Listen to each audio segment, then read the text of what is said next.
বিগত সরকারের পতনের পর টিসিবির পণ্য পাওয়া নিয়ে গ্রাহকদের মধ্যে অনিশ্চয়তার সৃষ্টি হয়। মাসের শুরুতেই যেখানে টিসিবির পণ্য বিতরণ করা হয়, সেখানে চলতি মাসের অর্ধেক পার হলেও পণ্য দেওয়া হচ্ছিল না। তবে এবার খুলনার শিক্ষার্থীরা উদ্যোগী হয়ে টিসিবির পরিচালকের সাথে কথা বলে পণ্য দেওয়া শুরু করেছে। টিসিবির কার্ডধারী গ্রাহকরা সুশৃঙ্খলভাবে লাইনে দাঁড়িয়ে পণ্য কিনছে। কোনো কার্ড যেন ভুয়া না আসে, অতিরিক্ত কোনো কার্ড নিয়ে এসে যেন না উঠাতে পারে, দুইটার কার্ড বেশি যাতে কেউ না নিতে পারে, এইগুলোই দেখতেছি। এটা খুব ভালো লাগতেছে, কারণ দেশের সেবা করতে পারতেছি, বুঝতে পারতেছি যে দেশটা আমাদের হাত দিয়েই নতুন করে শুরু হবে।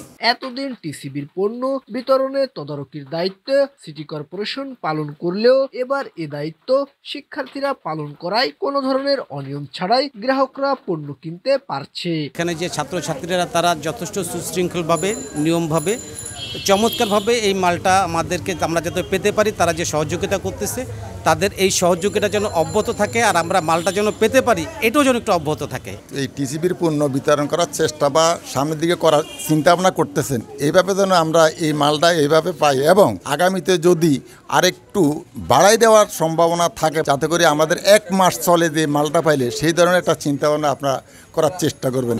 এরা খুব ভালো, এরা ভালোভাবে দিচ্ছে, আমরা নিচ্ছি।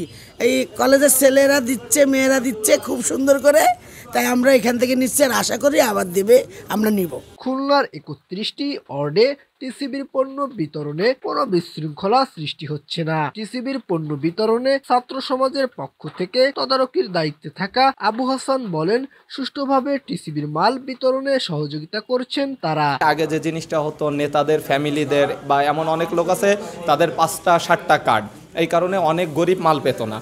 তো আমরা এখন 3টা রুলসে, এটা আমাদের আয়ত্তে নিয়ে 3টা রুলসে আমরা এই মালটা দিচ্ছি। এইটা আমরা 1 থেকে 31 নং ওয়ার্ড পর্যন্ত আপাতত সিটি কর্পোরেশনের যে জায়গাগুলো আছে আমরা সেখানে নিছি। SM. Rohan, voice of tiger.